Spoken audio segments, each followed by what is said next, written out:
नमस्कार साथियों, स्वागत है आप सभी का। तो आज की क्लास में एक ऐसे टॉपिक के महत्वपूर्ण प्रश्नों के बारे में आज हम पढ़ेंगे जो आप में से काफी विद्यार्थियों को टॉपिक काफी कठिन लगता है। तो आज इसी से जुड़े हुए कुछ महत्वपूर्ण प्रश्नों के बारे में हम पढ़ेंगे। तो आप सभी वीडियो को ध्यान से जरूर देखिएगा और जो भी विद्यार्थी चैनल पर नए हैं वो चैनल को सब्सक्राइब जरूर कर लें, क्योंकि आने वाले समय में चैनल पर मैराथन क्लासेस शुरू की जाएंगी ताकि आपका जो दिया गया पाठ्यक्रम है वो समय रहते पूरा हो सके। तो चलिए ज्यादा समय न लेते हुए वीडियो को शुरू करते हैं और देखते हैं आज के महत्वपूर्ण प्रश्नों को। तो देखिए, पहला प्रश्न जो आपसे पूछा गया है, देखिए पहला प्रश्न है, कब नियम इति काव्यम, काव्य के संदर्भ में यह परिभाषा किसने दी है? ऑप्शन ए आचार्य डांडी ने, या ऑप्शन बी आचार्य बामह ने, या ऑप्शन सी आनंद वर्धन, या डी आचार्य अभिनव गुप्त ने। तो देखिए, कब नियम इति काव्यम, काव्य के संदर्भ में यह परिभाषा किसने दी थी? तो याद रखिएगा, आचार्य अभिनव गुप्त ने यह काव्य के संदर्भ में कथन दिया था कि कब नियम इति काव्यम, काव्य के संदर्भ में यह परिभाषा देने वाले आचार्य हैं अभिनव गुप्त, यानी ऑप्शन डी इस प्रश्न का राइट आंसर हो जाएगा। अब इसके बाद देखिए, अगला प्रश्न आपसे पूछा गया है। देखिए प्रश्न संख्या 2, कवयतिथि इति कविः तस्या कर्म काव्यम, काव्य के संदर्भ में परिभाषा देने वाले आचार्य हैं। देखिए यह भी परिभाषा काव्य के संदर्भ में किसने दी थी कि कवयतिथि इति कविः तस्या कर्म काव्यम, यह जो परिभाषा है वह किसने दी थी? ऑप्शन दिए गए हैं, आचार्य विश्वनाथ ने, या आचार्य बामह ने, विद्याधर ने, या आचार्य अभिनव गुप्त ने। तो देखिए यह परिभाषा काव्य के संदर्भ में देने वाले आचार्य कौन है? तो याद रखिएगा, आचार्य विद्याधर ने यह परिभाषा दी थी कि कवयतिथि इति कविः तस्या कर्म काव्यम, यानी इसका अर्थ है कि काव्य रचना करने वाले को ही कवि कहा जाता है और कवि का कर्म ही काव्य है, यह मानना था आचार्य विद्याधर जी का। तो यहाँ पर राइट आंसर हो जाएगा ऑप्शन सी। अब इसके बाद देखिए प्रश्न संख्या 3, देखिए प्रश्न संख्या 3 है, काव्य प्रकाश रचना के लेखक हैं, काव्य प्रकाश रचना के लेखक हैं। ऑप्शन दिए गए हैं, आचार्य कुंतक, या आचार्य बामह, आचार्य विद्याधर, या आचार्य मंबट। तो देखिए काव्य प्रकाश रचना किसकी है? तो याद रखिएगा, काव्य प्रकाश जो रचना है इसके जो लेखक हैं वह है आचार्य मंबट, यानी ऑप्शन डी इस प्रश्न का राइट आंसर हो जाएगा। याद रखिएगा, काव्य प्रकाश रचना के लेखक कौन है? आचार्य मंबट। अब इसके बाद प्रश्न संख्या 4, देखिए प्रश्न है, विभाव अनुभाव व्यभिचारी भाव के सहयोग से रस की निष्पत्ति होती है, किसका कथन है? देखिए यह प्रश्न आपकी परीक्षा के लिए काफी ज्यादा महत्वपूर्ण प्रश्न है, तो इसका जो आंसर है आप लोग ध्यान से देख लीजिएगा। विभाव अनुभाव व्यभिचारी भाव के सहयोग से रस की निष्पत्ति होती है, तो यह कथन किसने कहा है? ऑप्शन अभिनव गुप्त ने, या लोल्लट ने, या ऑप्शन सी भरत मुनि ने, या आनंद वर्धन ने। तो देखिए यह जो कथन है यानी यह मानना है भरत मुनि का। ऑप्शन सी यहाँ पर राइट आंसर हो जाएगा कि विभाव अनुभाव व्यभिचारी भाव के सहयोग से रस की निष्पत्ति होती है। याद रखिएगा, यह कथन देने वाले हैं भरत मुनि, आचार्य भरत मुनि का यह मानना है या यह कथन है। ठीक है, याद रखिएगा। अब इसके बाद प्रश्न संख्या 5, देखिए वाचा वक्रार्थ शब्दोक्ति अलंकाराय कल्पते परिभाषा किसने दी है? याद रखिएगा, यह प्रश्न काफी महत्वपूर्ण प्रश्न है कि वाचा वक्रार्थ शब्दोक्ति अलंकाराय कल्पते परिभाषा किसने दी है? ऑप्शन दिए गए हैं, आचार्य दांडी ने, या आचार्य बामह उद्भट, या आचार्य राजशेखर। तो देखिए अलंकार के संदर्भ में यह परिभाषा किस आचार्य ने दी है? तो याद रखिएगा, आचार्य बामह यहाँ पर राइट आंसर हो जाएगा। याद रखिएगा, यह जो पंक्ति है यानी ये जो कथन है या जो परिभाषा है वह किसने कही है या दिया है ये परिभाषा? तो याद रखिएगा, आचार्य बामह, ऑप्शन बी यहाँ पर राइट आंसर हो जाएगा। अब इसके बाद देखिए अगला प्रश्न है, देखिए प्रश्न संख्या 6, शब्दार्थो सहितो काव्यम परिभाषा किसने दी है? ऑप्शन ए आचार्य राजशेखर, या आचार्य रुद्रट, आचार्य दांडी, या आचार्य बामह। तो देखिए राइट आंसर क्या होगा? शब्दार्थो सहितो काव्यम परिभाषा किसने दी है? शब्दार्थो सहितो काव्यम, और ये परीक्षा में आ सकता है प्रश्न। इसका आंसर ध्यान से आप लोग देख लीजिएगा कि शब्दार्थो सहितो काव्यम परिभाषा किसने दी थी? आचार्य बामह ने। ऑप्शन डी यहाँ पर राइट आंसर हो जाएगा। ध्यान रखिएगा, ये प्रश्न आपकी परीक्षा में आने के काफी चांसेस रखता है कि शब्दार्थों सहितो काव्यम परिभाषा किसने दी थी, तो आचार्य बामह यहाँ पर राइट आंसर हो जाएगा, याद रखिएगा। अब देखिए अगला प्रश्न है प्रश्न संख्या 7। आचार्य मम्मट ने काव्य प्रकाश में काव्य के कितने प्रयोजन बताए हैं। देखिए ये भी प्रश्न आपकी परीक्षा के लिए काफी महत्वपूर्ण प्रश्न है कि आचार्य मम्मट ने काव्य प्रकाश में काव्य के कितने प्रयोजन बताए थे, 5, 6, 8 या 7। तो राइट आंसर हो जाएगा ऑप्शन बी 6। याद रखिएगा काव्य प्रकाश में काव्य के 6 प्रयोजन बताए हैं आचार्य मम्मट जी ने, ठीक है। और काव्य प्रकाश इनकी ही रचना है। अगर ये प्रश्न बने कि काव्य प्रकाश के रचनाकार कौन है, तो आचार्य मम्मट वहां पर राइट आंसर हो जाएगा। याद रखिएगा दोनों प्रश्न क्लियर हैं। अब इसके बाद देखिए आगे चलते हैं क्वेश्चन नंबर 8। देखिए 8वां प्रश्न आपसे पूछा गया है, काव्य सद दृष्टा दृष्टार्थ प्रीति कीर्ति हेतुत्वात् सूत्र का प्रतिपादन किसने किया है। यह प्रश्न आपकी परीक्षा के लिए काफी अच्छा प्रश्न है, पूछा जा सकता है। तो यहाँ पर पूछा गया है कि इस सूत्र का प्रतिपादन जो है किसने किया है, आचार्य दांडी ने, आचार्य कुंतक ने, आचार्य वामन या आचार्य बामह। तो देखिए इस सूत्र का प्रतिपादन किया था आचार्य वामन ने। ऑप्शन सी इस प्रश्न का राइट आंसर हो जाएगा कि काव्य सद दृष्टा दृष्टार्थ प्रीति कीर्ति हेतुत्वात्। तो इस सूत्र का जो प्रतिपादन है वह किया था आचार्य वामन ने। उनका यह मानना था कि काव्य के 2 प्रयोजन हैं, एक तो प्रीति और दूसरा कीर्ति। यहाँ पर प्रीति का अर्थ है आनंद से और कीर्ति का अर्थ है यश। तो उनका मानना था कि काव्य के 2 ही प्रयोजन हैं, प्रीति और कीर्ति, यानी आनंद और यश। तो इस सूत्र का प्रतिपादन किसने किया था, आचार्य वामन ने। अब इसके बाद देखिए आगे यहाँ पर प्रश्न पूछा गया है, 9वां प्रश्न है, वक्रोक्ति जीवितम के रचनाकार हैं। ऑप्शन दिए गए हैं आचार्य दांडी, आचार्य कुंतक, आचार्य वामन या आचार्य वामह।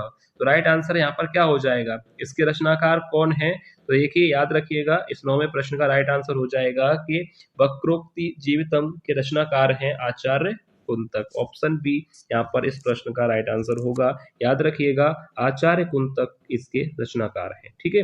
अब इसके बाद देखिए 10वां प्रश्न है, प्रश्न संख्या 10, अलंकार सिद्धांत के प्रवर्तक आचार्य थे। ऑप्शन ए आचार्य दांडी, आचार्य वामह, उद्भट या राजशेखर। देखिए ये प्रश्न आपसे परीक्षा में जरूर पूछा जाएगा कि अलंकार सिद्धांत के प्रवर्तक आचार्य, क्योंकि ये प्रश्न कुछ प्रश्न ऐसे होते हैं जिन्हें देखकर ही लगता है कि इस प्रश्न परीक्षा में आने के चांसेस काफी रखते हैं और प्रश्न आ भी चुके होते हैं ये परीक्षा में। अलंकार सिद्धांत के प्रवर्तक आचार्य अगर आपसे पूछा जाए कि कौन है, तो देखिए याद रखिएगा अलंकार सिद्धांत के प्रवर्तक आचार्य हैं आचार्य वामह। ऑप्शन बी यहाँ पर राइट आंसर इस प्रश्न का हो जाएगा। अलंकार सिद्धांत के प्रवर्तक आचार्य अगर आपसे पूछा जाए तो राइट आंसर आपको टिक करना है आचार्य वामह पर, ठीक है। ऑप्शन बी राइट आंसर हो जाएगा। यहाँ तक आपको क्लियर है। अब इसके बाद देखिए 11वां प्रश्न। देखिए प्रश्न है कि भट्ट लोल्लट का मत कहा जाता है। तो देखिए यहाँ पर पहले आपको मैं प्रश्न समझा दूं कि भट्ट लोल्लट का मत कहा जाता है। मत का यहाँ पर मतलब सिद्धांत से है, यानी भट्ट लोल्लट का जो है सिद्धांत माना जाता है या कहा जाता है, या ये प्रश्न इस तरह से भी आ सकता है कि भट्ट लोल्लट जो है किस सिद्धांत के आचार्य थे, ठीक है। तो ये प्रश्न कैसे भी आपसे पूछा जा सकता है, पर यहाँ पर प्रश्न पूछा गया है कि लोल्लट का मत कहा जाता है या लोल्लट का सिद्धांत कहा जाता है या लोल्लट किस सिद्धांत के आचार्य कहे जाते हैं। ऑप्शन दिए गए हैं अभिव्यक्तिवाद के, उत्पत्तिवाद, भुक्तिवाद या अनुमितिवाद के। तो देखिए लोल्लट जो है किस सिद्धांत के आचार्य कहे जाते हैं या इनका मत कहा जाता है, तो याद रखिएगा लोल्लट का मत क्या कहा जाता है, यहाँ पर राइट आंसर हो जाएगा उत्पत्तिवाद। ऑप्शन बी के साथ यहाँ पर हम जाएंगे, ऑप्शन बी राइट होगा, उत्पत्तिवाद जो है इनका सिद्धांत कहा जाता है, ठीक है। याद रखिएगा उत्पत्तिवाद सिद्धांत के आचार्य अगर आपसे पूछा जाए तो राइट आंसर वहां पर आपको करना होगा लोल्लट, ठीक है। क्लियर है आपको। अब इसके बाद देखिए 12वां प्रश्न आपसे पूछा गया है, प्रश्न संख्या 12, ध्वनि से संबंधित ध्वन्यालोक ग्रंथ के लेखक हैं आचार्य दांडी, आचार्य वामह, कुंतक या आनंदवर्धन। तो देखिए ध्वनि से संबंधित ध्वन्यालोक ग्रंथ के जो लेखक हैं राइट आंसर हो जाएगा ऑप्शन डी आनंदवर्धन। याद रखिएगा यह प्रश्न बन सकता है कि ध्वन्यालोक ग्रंथ के लेखक या रचनाकार कौन है। तो याद रखिएगा यह ग्रंथ किसके द्वारा रचित है, आनंदवर्धन के द्वारा। ऑप्शन डी यहाँ पर राइट आंसर हो जाएगा। अब इसके बाद देखिए प्रश्न संख्या 13वां प्रश्न है, संकुक का मत कहा जाता है। तो यहाँ पर वही प्रश्न है, मत का अर्थ आपको पता है, सिद्धांत के बारे में पूछा गया है। यानी आपसे पूछा गया है कि शंकुक का सिद्धांत कहा जाता है या शंकुक के सिद्धांत के आचार्य माने जाते हैं, शंकुक का मत कहा जाता है। तो किसी भी तरह से प्रश्न बन सकता है, आपको समझ में आ गया। तो यहाँ पर राइट आंसर देखते हैं क्या होगा। देखिए विकल्प दिए गए हैं, अभिव्यक्तिवाद, उत्पत्तिवाद, भुक्तिवाद और अनुमतिवाद। तो यहाँ पर उत्पत्तिवाद जो है किसका था, लोलट जी का। अब इसके बाद बचे तीन, अभिव्यक्ति, भुक्ति और अनुमिति। तो यहाँ पर राइट आंसर क्या होगा, शंकुक का मत क्या था बताइए, शंकुक का मत था अनुमितिवाद, यानी ऑप्शन डी यहाँ पर इस प्रश्न का राइट आंसर हो जाएगा। अनुमितिवाद सिद्धांत के प्रवर्तक आचार्य माने जाते हैं शंकुक। ठीक है, क्लियर है आपको। अब इसके बाद देखिए 14वां प्रश्न है, प्रश्न संख्या 14, अभिनव गुप्त का मत कहा जाता है। देखिए यहाँ पर प्रश्न आपको समझ में आ गया, मत यानी सिद्धांत, अभिनव गुप्त का सिद्धांत माना जाता है, कहा जाता है, या अभिनव गुप्त के सिद्धांत के आचार्य माने जाते हैं। ऑप्शन अभिव्यक्तिवाद के, उत्पत्तिवाद के, भुक्तिवाद या अनुमितिवाद। तो देखिए यहाँ पर दो प्रश्न कर चुके हैं हम। उत्पत्तिवाद किसके साथ गया था, लोलट। अनुमितिवाद किसके साथ गया था, शंकुक। अब इसके बाद बचे हैं दो, अभिव्यक्तिवाद और भुक्तिवाद। तो राइट आंसर क्या होगा, अभिनव गुप्त, अभिनव गुप्त का मत कहा जाता है। अभिनव में देखिए अभि और यहाँ भी अभि, तो यहाँ पर राइट आंसर हो गया अभिव्यक्तिवाद। ठीक है, याद रखिएगा, अभिनव गुप्त का मत कहा जाता है, तो राइट आंसर हो जाएगा अभिव्यक्तिवाद। ठीक है, यहाँ पर आपको क्लियर है। अब इसके बाद देखिए 15वां प्रश्न देखते हैं। देखिए प्रश्न संख्या 15, काव्य के विशिष्ट तत्व के रूप में ध्वनि शब्द का सर्वप्रथम प्रयोग किसने किया था। बताइए, ऐसे प्रश्न अगर आपसे एग्जाम में ना पूछे जाएं तो कितना वो होगा। ये प्रश्न ही ऐसे हैं जो आपसे परीक्षा में पूछे जा सकते हैं कि काव्य के विशिष्ट तत्व के रूप में ध्वनि, यहाँ पर ये देखिए गौर कीजिएगा, प्रश्न है कि ध्वनि शब्द का सर्वप्रथम प्रयोग किसने किया था काव्य के विशिष्ट तत्व के रूप में। आचार्य दंडी ने, वामह ने, कुंतक ने या आनंदवर्धन ने। एक चीज मैंने अभी आपको बताई थी, ध्वनि से संबंधित ध्वन्यालोक ग्रंथ के लेखक अभी आपको मैंने बताया था प्रश्न में, कौन थे, आनंदवर्धन। तो यहाँ पर भी राइट आंसर क्या होगा, ध्वनि शब्द का सर्वप्रथम प्रयोग किया था आनंदवर्धन ने काव्य के विशिष्ट तत्व के रूप में। ठीक है, तो ये प्रश्न अच्छी तरह से पढ़ लीजिए, ध्यान से देख लीजिए, और प्रश्न का राइट आंसर हो जाएगा आनंदवर्धन ने। यहाँ तक आपको 15 प्रश्न हो चुके हैं। 15 के 15 में अगर कोई भी प्रश्न पर अगर आपको डाउट है तो कमेंट करके आप लोग जरूर पूछिएगा। अब देखिए 16वां प्रश्न, प्रश्न है कि वक्रोक्ति सिद्धांत के प्रवर्तक आचार्य थे।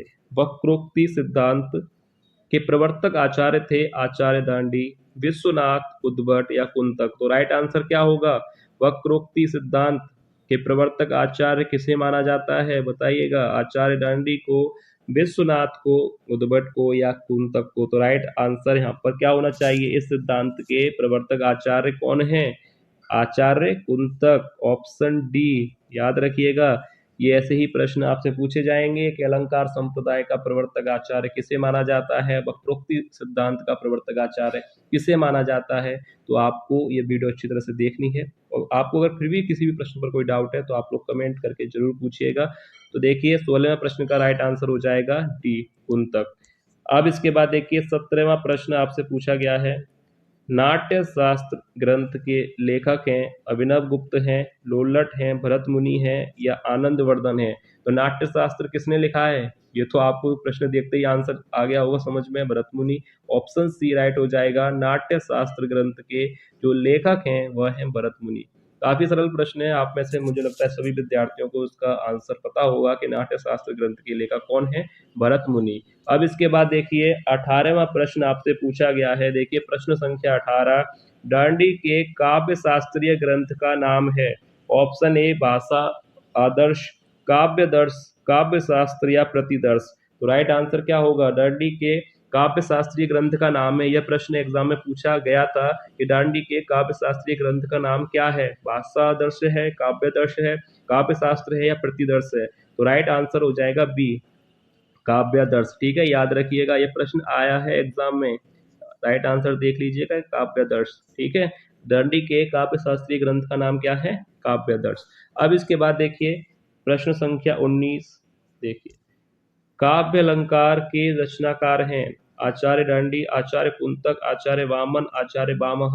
काव्य अलंकार के रचनाकार कौन है, तो राइट आंसर हो जाएगा, सरल प्रश्न है कि काव्य अलंकार के रचनाकार हैं आचार्य वामह। आचार्य Bhama, option D right answer हो जाएगा। अब इसके बाद देखिए 20वां प्रश्न, देखिए 20वां प्रश्न है, ध्वनि सिद्धांत के प्रवर्तक आचार्य थे। वीडियो का लास्ट प्रश्न भी देखिए आपकी परीक्षा के लिए काफी महत्वपूर्ण है कि ध्वनि सिद्धांत के प्रवर्तक आचार्य कौन है। आचार्य डांडी हैं, विश्वनाथ, आनंदवर्धन या कुंतक। राइट आंसर क्या होगा? ध्वनि सिद्धांत के प्रवर्तक आचार्य कौन है? ध्वनि शब्द लग गया तो ध्वनि जब लग गया तो उसका आंसर होता है आनंदवर्धन, ऑप्शन सी राइट हो जाएगा।